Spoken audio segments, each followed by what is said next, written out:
Hello, everyone. Welcome to Innovator Insights from Idea to Impact. This is the podcast where we talk to entrepreneurs, mostly product entrepreneurs, on how they started the business, how they grew it, how they went from their initial idea to finally have an impact on the world building a successful company.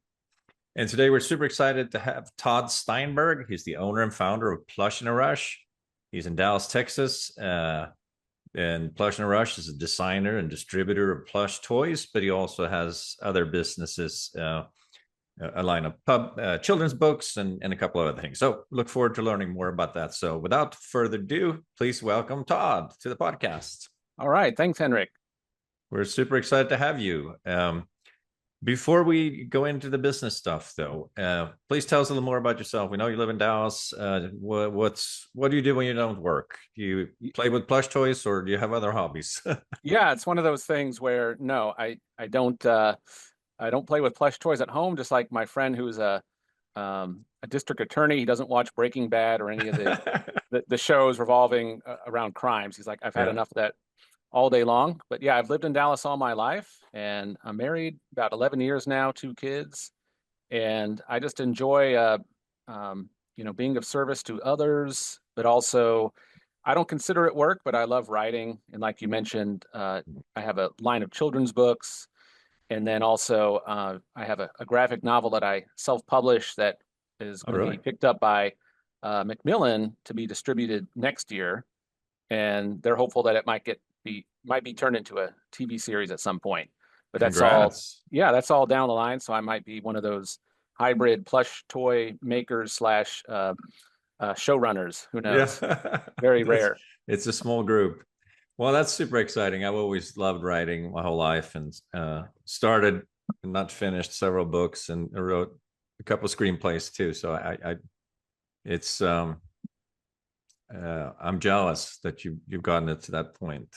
Yeah, it's fun. It keeps your creative mind going, and just like anything, what you learn in one field, you can use in Exactly. another. So this idea of building a story, you can basically turn your business into a canvas or to a blank set of pages that you can write upon or paint upon and create a brand that tells a story, which is what we try to aim for.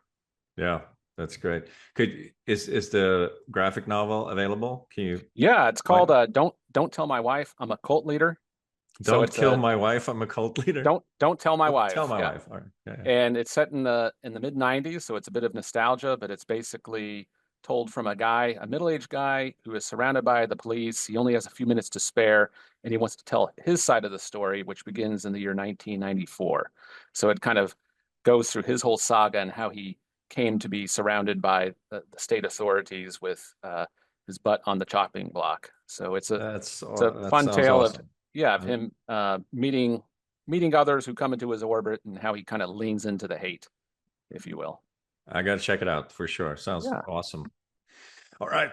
So let's go back to the early days. You went to school in the Dallas area, I think, and then didn't start entrepreneurship right away, I don't think, but pretty shortly thereafter. Can you tell us about, those first couple of years in your career, and then how you decided to become an entrepreneur? Yeah, for sure. Well, I don't know if it's kind of like I didn't choose the gangster life. The gangster life chose me. So my dad and my uncle have always been on their own their whole adult life. And they had started, they were basically sales reps, independent sales reps back when there might have been Walmart and Kmart and Target, but those were all small regional players. Hmm. So they were able to build a following with like regional mass merchandisers and selling housewares and whatnot. And then as the 90s came about, there was more consolidation. They wanted to get rid of the middlemen. And so they started losing lines. And then one of their lines was a plush toy company called Fiesta. And they kept on raising the minimums. And they were like, hey, you keep on raising the minimums, but our customers are florists. Can't you just lower it for them? Hmm. And they were like, no, but tell you what, how about we give you a $50,000 line of credit and you can buy the plush toys from us at a distributor price, and then you can break up the stuff however way you want it. So they're like, all right, let's give that a try. And they opened up a warehouse and just had that line of credit. And as they went around, they got to meet other suppliers and took on other lines and whatnot. Hmm. And then I came about, in the early 2000s, they had been in business about 8 years, but literally early 2000s, the internet e-commerce was kind of a neologism. Mhm. And all they did was take their duffel bags and find a yellow pages. And when they went into a small town, they would open up the yellow pages, find the florists or gift shops, go in there and show them samples. And then they would write up the order and fax it back to the warehouse, and someone That's there awesome. would send it off. So they actually typed, hand wrote the orders, and then my mom would actually type the UPS the labels. And Oh, so it was all wow. very, very manual. They took checks and whatnot. And when I came in, I was like, all right, we need to have a logo, build a website, and do a lot of other things. I spent a year in advertising at a big advertising firm here in Dallas. Mhm. And then I spent a year in pharmaceutical marketing. And then when I quit there, my dad was just like, well, why don't you come on board and, we're getting older and all that and see what you can do. And if it doesn't work out, I'll be the first to tell you. So I got us started with a website. I built it using something called Monster Commerce, which was All subsequently right. bought by uh, one of the big companies, can't remember the name of it. It'll come to me later, but they were bought out. And initially Monster Commerce was like, yes, we're selling out, but don't worry, nothing will change. And I was like, cool. But then 10 years later, nothing changed. And so at first it was a good thing, but then it Yeah. became a negative. Yeah. And then we switched to Shopify and really upped our email marketing and Yeah. decided to really focus on relationship building, because we can know, it's one thing to go door to door, build a relationship with the customers, but how many are you going to see? Yeah. So was there a way to replicate that human touch, but on the internet? And that's Mhm. what I always try to do, was that I try to Yeah. put what we call high tech, but high touch, where we Mhm. put in physical gifts. Like we have little pens that are in the shape of a teddy bear, and something like this, but it's just a cute little bear that Yeah. we put in there. And we'll get a couple thousand pens, put it in with every order, and then before Mhm. too long, people are like, hey, I'm okay on teddy bears, but we're fighting over that one pen you sent us. Yeah. Can you send us another one? And then we developed a calendar where we use pictures of teddy bears. And even in like Yeah. mid-November, someone was like, hey, are you going to send out calendars again? I just need to know if I need to get a new one or not. And I was like, Yeah. okay, I guess people like our stuff. Yeah. If they're fighting That's over our awesome. pens and asking us 2 months in advance where our calendars are, we're doing Yeah. okay. Well, it's such a beautiful, you learned from, I think it's fair to say you learned from your dad and his business partner and how to build the relationships, and then took that into the digital world. That's a beautiful thing. But if we go back to those early years, can you tell me how was that going to work for your dad? And what Yeah, did you buy into the company, or did you inherit it, or how yeah, did a you little guys bit of structure both. that? Basically, my dad and uncle just brought me in as an employee, and Okay. then my dad passed away about 10 years ago and willed me his side of the business. So it's just me and my Mhm. uncle. My Yeah. uncle's 78; he's nearing to retire. Yeah. But so that's another story for another time. Hmm. But we handle the stuff pretty well together. But when I first started, I really didn't like it because I love my dad, but working with him is a different It's a thing. different thing. Yeah. And when it was always two against one. So I would Yeah. have these ideas. I have to fight twice as hard to convince both of them because they both had their reservations. Yeah. And then after my dad passed away, all right, it was like, okay, now it's just me and you. It's a little bit easier to try new things, give Hmm. discounts, try loyalty Hmm. programs. And we, for every 10 things that we tried, seven were really good and a couple were marginal and one Hmm. might have been a bomb. Yeah. But it's always been a fun thing just to experiment, see what works. And that's Hmm. what's great about being the boss, is that you reap all the benefits and you take all the responsibilities. So you're very careful about what you try, and you Yeah. monitor it a lot more closely and come to a decision a lot more quickly than if you were just someone uh, third or fourth ring under. Yeah.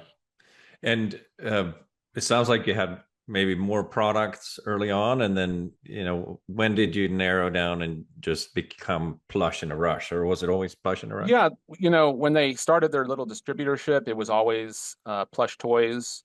And the focus, because we're in Texas and if you go to a small town in Texas, like if you go to outside of Austin, Mhm. uh, they have one thing in common. So it might be a town of 10,000. They might have 50 churches, but only Mhm. one football team. So Yeah. the football team is a lot more unifying than the church because everyone Mhm. has their differences, but the football team, they can all get around. Yeah. So like Border, Texas, population 10,000 in West Texas, you roll in there, it says, welcome to Border, Texas, home of the Bulldogs. You have paw prints everywhere.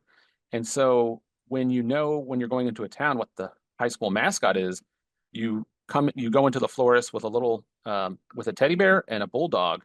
And then if you come in with a bulldog, they're going to want to talk to you. Yeah. So they got like a little coaches directory, and the coaches directory had each town's mascot and then also how many high schools were in the town. And if there was one high school in a town and it was like a population 8 to 15,000, then you knew that they were going to go crazy for their mascot. And Yeah. so mascots were big, and then teddy bears, and of course, Valentine's Day. But I would Mhm. say that the biggest thing that we did that has been a huge success for us is custom printing T-shirts for the teddy bears and custom printing bandanas for the items that don't sit like a teddy bear. And we became huge with like a new market, which was dance studios, that they always give out a product at the end of the year for their recital, and it's always a Mhm. fancy bear with a shirt that shows the recital's name on it or what Got have it. So you. the bear is wearing the t-shirt. These are not human t-shirts. They're That's real right. t-shirts for the bears. And you make those separately from the bear and dress them, or is it all manufactured somewhere? No, it's all the shirts are all done overseas, as are the Mm. bears, but then Yeah. the t-shirts are printed here. And so Okay. it's a very quick turnaround. And it's basically what they call just a heat transfer, basically dye Mhm. sublimation. So you print it on a special printer, you put it on a Mhm. press, and then 2 minutes later you can have a teddy bear wearing a t-shirt. And it's been a great thing for us because it's relatively cheap to get in these blank t-shirts. It doesn't take too much effort to make them, and Mhm. then we're still priced better than a lot of our competition. And the competition might be like you can only have one color and we need 6 weeks. It's like, hey, you can have Mhm. it in 2 to 3 days if you want to pay an upcharge kind of Got thing. it. So you have inventory of bears in different colors and then t-shirts, and then you can combine them into something that's specific for that high school That's right. or business, whatever it is. Yeah, we have three different size shirts, three different size bandanas, so you can mix and match. If you wanted to put a bandana on a panther, you can do that. Yeah. We even got little tiny bandanas for these little 5-inch mascots. So if you wanted to get a raccoon with your school's mascot on Mhm. it, you could do that too. So we've and then the only thing we haven't done is gotten t-shirts or bandanas in any other color other than white. It's like what Mhm. Henry Ford said: you can have any color you want as long as it's black. Yeah. For us, it's white, and we have thought about bringing in different colors, but then you'd have to get a new printer, something that can print white ink, and you go from a Mhm. $2,000 printer to like a $12,000 printer. Like, Yeah. you know what? If they don't want a white bandana, then they can go somewhere else. Mhm. And you do all this. You have a small printing shop there, or I don't know how small it is, but Yeah, we have, a pretty sizable warehouse, pretty big Mhm. office space. This is my office slash, photo studio here. Yeah. And we have a little print house. We print it on the printer, and then we have a paper cutter. You can get like 60 decals on one sheet of paper, and Mhm. then you cut and slice, and you can put about 6 or 7 on the heat press and Yeah. be done lickety split. And how big is the operation there? You have a team Yeah, of employees, so is it Yeah, contractors? Or? we have 4 people in the back, and then Yeah. my uncle, and then a couple of front of the house folks, Mhm. and then we utilize a friend of mine. He does graphic design, so he'll actually do all the setup for the t-shirts. We'll send him the logo, or he gets notified when there's a new custom order. He grabs the logo from what they uploaded and then sends it in the right size, and whether or not it needs to be rushed or if it needs to be dressed or that kind of thing. Yeah. Yeah. And is most of your business B2B that you sell to other Yeah, businesses that it's then all resell? B2B. We have a Yeah. $150 minimum. It's funny, we were thinking about let's try Amazon. Let's see how that goes. And we went Mhm. to a Klaviyo conference. This was Yeah. in I think it was 2018 or 2019. It was before COVID. And the theme of their talk was own your own your marketing or something to that effect. Mhm. And the keynote talked, it was like a shaving company. And he said that they had their website and they had their Amazon line, and that the Amazon was being handled by a third party, and they decided to bring it in-house. So they shut down their Amazon channel while they trained their in-house. But they noticed by the time they were about ready to relaunch their Amazon, their sales went up exponentially because the fan base that they had built on Amazon said, no, I want this product. I'll find them on their website. And when they went to their website, so if they bought the beard oil, they're going to buy the razor and not someone else's razor. They're going to buy their own shaving cream and not someone else's conditioner. So their average order value went up, and then they were able to market to them directly, email them, thank them for the order, send them coupons and all that kind of thing. I was like, okay, no, we're not doing Amazon. We're just going to stick with what we got and just handle it B2B. Yeah. Yeah. Makes sense. It's, there's so many people that try to do that. And I think there's a lot of gurus out there, trying to convince people that it's so easy on Amazon. And maybe it was 5 years ago, but now it's a pretty crowded marketplace, I think. And it's much harder today than it was a few years ago. So I think that to find a niche like you guys have and just dominate that niche is powerful. And then you own your own channel too. You're not dependent on some third-party marketplace that could change the rules or their algorithms overnight, and then suddenly your business. And the one thing we're thankful for is that back when I first launched the website, you have to bring traffic to it, and it was great because the advertising was like 1 cent per click, 2 cents per click. Sometimes if I felt like I really wanted a keyword, I might bid up all the way up to 3 cents a click, just to really put out my money. And it was very easy to optimize the website for search results. And, crossing our fingers, we've been like the top search result for wholesale teddy bears, wholesale plush, wholesale stuffed animals for like 20 years. And it's not coming down. And even companies much bigger than us, when we buy from them, they're like, how do you get so high on the organic listings? We've been trying to, we just keep on bending our pickaxe on that thing. And I was like, we just started early. It's like buying real estate in Manhattan in 1910 versus 2010. It's just going to be a lot cheaper, and the thing that you buy is going to be worth a lot more. So we're very fortunate that we started way back then. Otherwise, we'd be spending a lot more money on pay-per-clicks and other forms of advertising. And it looks like what's going on your website that you launched a bunch of different animals or plush characters. How is that going? Is the bear still the best bear sellers, still the or king? other things popping up? Yeah, the bear is still the king. If I always say if what you're selling is an emoji, so teddy bears have 2 emojis, so that should tell you something. We focus a lot on the bears. We focus on Valentine's. We do get a smattering of different animals like lions, tigers, and things like that. What we don't get into is all the zoo animals and the aquarium animals. There's actually big money in that because zoos and aquariums get thousands upon thousands of people.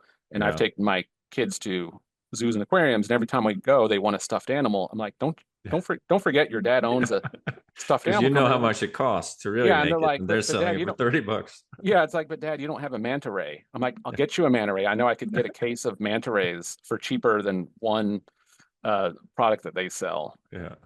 So that's how it goes. But and same thing with state fairs. We don't do that. And we even have there's like a company called Michael's, which buys indirectly from us, and they buy like the mascot heads for decorating homecoming mums, and we just sell to a distributor who then sells to Michael's, and they've come directly to us, and we're like, you know what? We'd rather just give it to these people. They pay us right away. They don't have to mess around with any of the paperwork. We've seen your terms, and so we've turned down a lot of business just because it was like, yeah, maybe that'll bring us more money, but I want to go home at 5. I don't want to have to worry about this deal falling through. I don't want to have to work on weekends or travel so much because I'm trying to raise a family. And they're already 9 and 6, and before I know it, they'll be 24 and 18. So I just want to spend as much time as possible with them. I bring them up here whenever possible, and they sometimes model for me. So I try to balance work and life pretty well. That's great. Kudos to you for doing that. Mine are a little older, 17 and 20, and I've always tried to do that too. Make sure that because nobody's going to thank you at the end, if you worked 80-hour Yeah, weeks and like like they said, no don't one know on your their death, kids. no one on their deathbed said, "I wish I spent more time at the office." Yeah, yeah, exactly.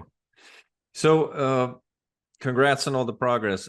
If we go back a little in time, can you pinpoint a couple of times where you ran into some obstacles or there was some real challenges, and talk about what happened and how you guys approached it? yeah, I would say we plateaued. I remember it was quite a while ago. It was very, maybe we made $250,000 in 1 year, and slowly but steady over a course of 4 or 5 years, we got it up to 1 million Mm-hmm. in sales, and we all treated ourselves to a steak dinner. Yeah. And my dad and uncle they actually took out a loan, not so much for the business, but to pay their health insurance because they were Mm. uh, too young for Medicare, but too old to stay healthy. And so Yeah. they were happy to be able to pay off that note, and we made the million, but it seemed like we could never really get above 1 million. Mm-hmm. And we tried, it just seemed like we were just keeping up with attrition. We would gain new customers, we would lose some. Either we Mm-hmm. didn't contact them soon, often enough, or they went out of business, what have you. And so it wasn't until we switched over to Shopify when we were able to integrate that information into, at the time, MailChimp. Mm-hmm. And we just started to do those flows where it's like, if you place an order, you get a nice little email from me, you get a follow-up and all that. Mm-hmm. And then MailChimp and Shopify had a divorce, and so we switched over to Klaviyo. And at first we're like, oh, dang it, Shopify. But then after we saw how well Klaviyo worked, we're like, oh, thank you, Shopify, for Yeah. pushing us into Klaviyo. And then I just got really fixated on coming up with flows and coming up with all the the the the emails that go out to customers. One Mm-hmm. time, a customer emailed us and said, "Hey, I just want to say you guys have the best customer service I've ever had. We love everything that you do, the way you communicate." And I went to go, before I thanked them, I checked to see how long they've been a customer, Mm-hmm. and they had just placed their order a day or two ago. Their order hadn't even arrived. I was Yeah. like, Wow. okay, I did well. If I'm able to become their favorite vendor before they even get their product, then I Yeah. know I'm doing well. And So so have we you just, been able to, or the specific performance metrics that you've been looking at that you can tell that Klaviyo and these I guess retention processes are working? Are you seeing customer lifetime value go up or yeah, for repeat sure. buys? And Absolutely. And sometimes we'll get a new unicorn in. And so we'll mm, just make a segment of everyone who's ever bought a unicorn and just do a quick email to them. They mm, don't know that I'm targeting them, but they're like, oh, a mm, unicorn. I could always use a unicorn. Uh, mm, but generally speaking, we have our lead magnet, which is you sign up for this email, you get $30 off your first order. mm. And that has been a big win for us. It gets people to try us out. They place a Yeah. small order. They get the follow-up emails. They get their order within days, not weeks. And we Mm, try to, sell products that people would want to buy again. And and then they get follow-up emails. We try to keep it fresh. They always say, how often should you email customers? And the answer is as often as you can get away with it, or as often as you can, which means you have to think about what you're sending. Is it valuable? yeah. So like if I emailed the grandparents pictures of our kids once or twice a day, they would say that's not enough. We need more pictures of those babies. But sometimes I'll sign up for Williams Sonoma. I'll buy something from there. I'll say, yeah, I'll accept. I'll see your emails. It's like twice a day. I was like, how many pans Yeah. and pots do I need? So I just shut it off because they Yeah. have absolutely no control. So what we do is we try to email them once a week, and we have a plush of the month where we put a product on special, Mm, and it might be 10 or 20% off. And so people always look at that. We have a monthly winner. So if you're a newsletter subscriber, we pick one and send you off a case of teddy bears or what have you. And then mm, so people see that item, and then they also see the one that's coming next month. And we always name the customer so they know we're not just, making it up as we go along. mm, And then we do a lot of work with charities and such. And so we actually go out on location and film them. I bring a professional film crew and film them. mm, And so I have about 6 or 7 of those under my belt that we just cycle through. and we're always adding new ones. It might be someone who's helping out breast cancer survivors, or it's a motorcycle gang that are giving out teddy bears to fire stations, Hmm. or it might be a customer who helps children with scoliosis cope with their childhood disease. And so it's very heartfelt, and we put the focus on them. We don't try to be the main character. They're the main character. We're the Obi-Wan Kenobi. We're the Yoda.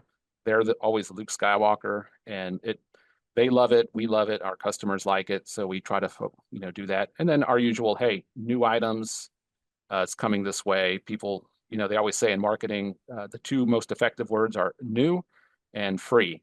Yeah. And so anytime you can do that, we try to put an email out.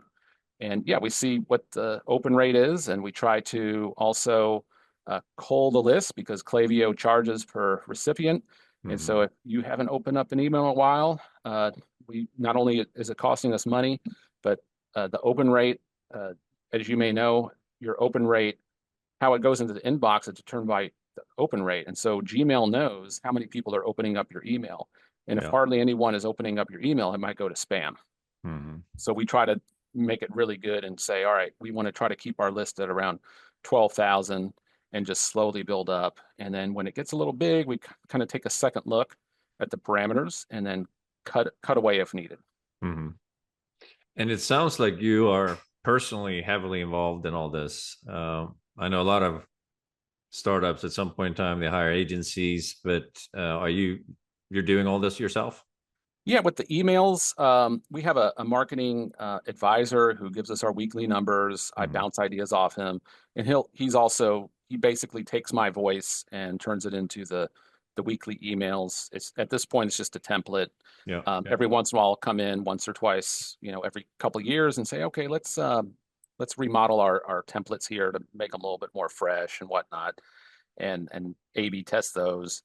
And so we have him, and then we recently hired a company that is doing Facebook and Instagram advertising, Okay. and we're about 5 months into that contract, and we'll see how it ends at the end of the year. I think they're just now figuring out how to get our products to the right people, or our message to the right people, as opposed to, it's one thing to sell a teddy bear to anyone who might want one, but it's another thing to sell it to businesses that might be able to resell them. So Yeah. that's a tough one. It's not like Facebook has a parameter set for that.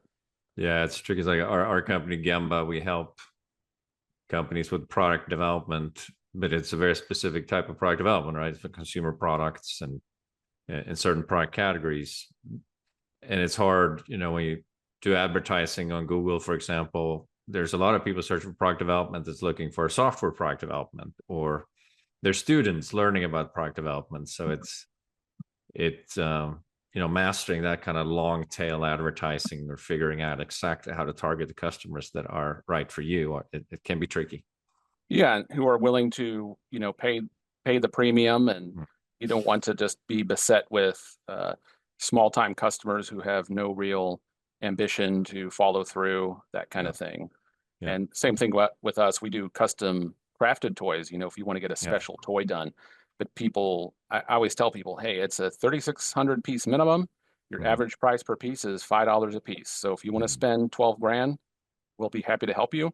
But Mm. I'm not going to go through the trouble of making them 600 pieces, make a couple $1,000s. It's way too Yeah. much involved with that. So we don't get many of those, but we do have it available on our website, because if we didn't, people would call all the time saying, hey, can you make my own little plush Yeah. toy for me? Yeah. And sometimes I try to talk them out of it. I'm like, hey, you're better off buying a bear and putting your children's books Hmm. message on the bear rather than crafting it. One time, someone called me up and says, hey, do you buy plush? I have a lot of extra Labradors from a children's book that didn't do too well. The thing is that the Labrador, it's about a three-legged Labrador. So all my Labradors have three legs. I'm like, yeah, I'm sorry, but I can't help you with maybe if we buy them and take off, Maybe you the create a new legs. version of the children's book about a Yeah. three-legged Labrador, and you Yeah, could and be that's what she already huge did. success. Yeah. I was thinking, yeah, we could cut off, the three legs and attach them one at a time and make four-legged Labradors, but I passed on that one. Yeah. Yeah, no, it's wise.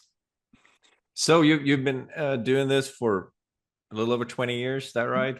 That's right. What's ahead? What do you see in the future? Are you going to pass this on to your kids, or you going to Gosh, sell I the don't know. business sometime in the future, or what are your plans for the long term? Well, I had to have it evaluated because my uncle wanted to retire and we Hmm. had everything all ready to go. And then the tariffs hit. Oh, And so the yeah. tariffs are like, all right, whatever our company was valued at last May, it's not worth Hmm. that now Hmm. until we get some clear skies on this. So Hmm. we're just kind of biding our time because it goes up, then it goes down, then the Supreme Court says, or some appeals court said we're vacating the tariffs, and then you Hmm. have toy companies who are suing. I'm like, so what we did, just like we did in COVID, we're like, all right, this isn't going to go away. Let's buy as many plush toys as we can, pack the warehouse full of pre-tariff goods, Hmm. and then we would negotiate with what's coming. And there was like a container we needed to get in June because we had some customers who need it for July. And we're like, we're going to have to bite the bullet and maybe the tariffs will go down, maybe it'll go up. And even if we wait for the tariffs to hit rock bottom, what's going to happen is that there's going to be a huge demand on containers, Hmm. on ships. And so a container that might cost $5,000 to get delivered might cost 20 or 25,000. So Yeah. you do the math and you realize, okay, let's just get our supplier to lower the price a little bit and we'll pay the tariff and we'll pay a cheaper freight rate. So that's what we did. And maybe by the time it rolls in next week, the administration might say, you know what, tariffs were a bad idea. I was just seeing how you guys thought about it.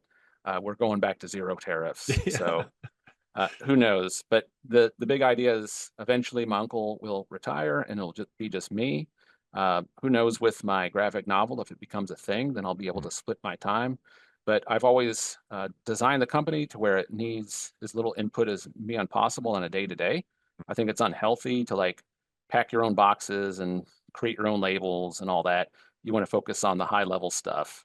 Yeah. So even our busiest month of the year, which is January, I went Hmm. off to a retreat in the Canary Islands because I knew that our staff could handle the increased, business kind of thing. And yeah, if someone came and made me an offer, I would listen, but it'd have to be a pretty big number because it is like the goose that laid the golden egg. We have tons of customers. We know what products to buy. We get them in and we turn it into money. So it'd be a very foolish thing to sell for a low price. And it's something, I'm only 48, so Hmm. I'll just keep it going for a while and see what happens. I don't plan on bringing on other products, like turning it into a gift wholesale company Yeah. where we have increasing the number of products we have by tenfold. Let someone else do that. There's plenty of companies that do that, like Burton and Burton, and Hmm. that are they just sell everything from teddy bears to little boxes to trinkets and that kind of thing. Yeah. It's just not something I want to get involved in. I'd rather make less money than to try to make more money and make my work week go from 40 hours to like 80. Yeah. Yeah. And there's always risk adding new products. You don't know if you're going to be able to get the same profitability. Would you mind Yeah, sharing where you are revenue wise, or you don't have to if you don't feel yeah, comfortable? it's been circling around 5 million a year. My goal Oh, is to get up to about 5 million and keep it that way. And I hear that's like a good number, maybe more. You have to earn more now with inflation, but we have a good what is the word, markup. It's not super mm, competitive, so we can, if we can sell a product, if it doesn't sell, we can lower it pretty significantly and not mm, like eat it. yeah, And we do try different, you're asking about teddy bears versus we'll try like axolotls and we'll try what are they called? There's like the Scottish cow, a Highlands cow that we'll try. It's going big. And what we've learned is that what may be going big for some companies, it doesn't go big for us. The avatar for our customer is, a conservative female sole proprietor in the Midwest or in the South. They don't know what an axolotl is. They don't know what all the trending stuff is, and yeah, we just kind of stick with that. We don't do anything crazy with social media. We promote the federal holidays and all that, and we just kind of keep it.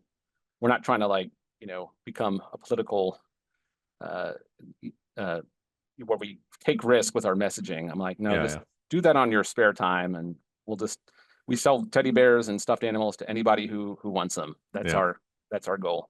yeah. Great. Well, we're running out of time. What two questions. If people want to find you, if they want to learn more about you, where should they go? Yeah, well, you can always go to plushinrush.com. And if you send an email, I generally, get them. Our 800 number is on there. I'm always happy to talk to people and, email them anything about plush toys to entrepreneurship to even writing your own book, that kind of thing. Yeah, great. So, And if you were to give any advice to budding entrepreneurs, folks that are early in their journey, and just getting started, what advice would you give them after more than 20 years in business? yeah, I would say, you know, start small and try to find the right channel for your business. So I have a nephew-in-law who started a soap company and he's picked my brain a little bit. And I was like, well, don't try to get into Target and all these things, but maybe take it to farmers markets, take it to specialty Austin shops where they, Mm. buy local brands and whatnot. And just keep good numbers and make sure that you're not, you're not going broke doing this thing. They always say like pay yourself first, make money off it, and um, don't be afraid to say this isn't working out and try what you've learned Mm. on something new. Yeah. Because every time you fail, it's worth it if you learn something. Okay. So if you can, what they call it, like I've learned it from a really great book. That would be something I recommend. It's called Personal MBA. It's a Oh, great business book. Basically, the guy read about 150 business books and condensed all the information into one volume. And one of the main things in there was called the minimum viable product. So if you were like going to start a yoga studio, what you would do is send out a postcard to everyone in a particular zip code that you're looking to target. And you put on something on there like, if you sign up now, you'll get money off the first year. Here's what it looks like. Here's what we're teaching. And then based on your responses, you'll learn, okay, it sounds like most of the people who are responding are in this one particular zip code and this particular block. So I'll build my studio here. mm, And then even the guy who started Zappos, he started by going into a Payless shoe store and getting permission to take photos of the shoes. And he said, anytime I sell one of your shoes, I'll come and buy it from you guys. And they're like, sure, you can take pictures. So he literally had no inventory. He just posted what they had at Payless, and then mm. he learned how to do it. And then eventually he started his own warehouse, and then eventually got bought by Amazon for 1 Yeah. billion or 2 billion. But Yeah. it all started. He didn't start off with this giant warehouse full of every shoe you can think of. He started small. So Mhm. that's what I would try to do is start off small and see what works. And if it doesn't work, try something else. Yeah, I think that's great advice. The key is to get started, right? I think a lot of people are stuck not, getting the first step. They don't think they know enough. They don't have everything figured out. And I agree with you 100%. Just start doing something. Take the first small step towards it and learn, because you're going to learn a lot as soon as you get out there. Yeah, I had someone call me and had this great idea for a plush product and what thought about what I thought. And I was like, well, what we do is we're not going to market it for you, but we'll create the product, give it to you, and then you sell it. He's like, well, really, I'm more of an idea man. I just want to give you my ideas and get paid for them. I'm like, yeah, the world is full of idea men Yeah. and women, so it's better if you just go ahead and try it. Yeah. So yeah, you'll hear about that. It's like you telling your doctor, I've been thinking about walking more, and the doctor will say, well, what's better than thinking about walking is actually walking. Yeah. Go ahead and do the work. Yeah. Well, we'll end on that note. Todd, it's been a pleasure talking to you. Congrats on building a great business and a great balance between the business and your life. Thanks for taking the time, and Yeah, best of thanks, Hendrik. luck. Appreciate it. All right. Take care. Bye bye.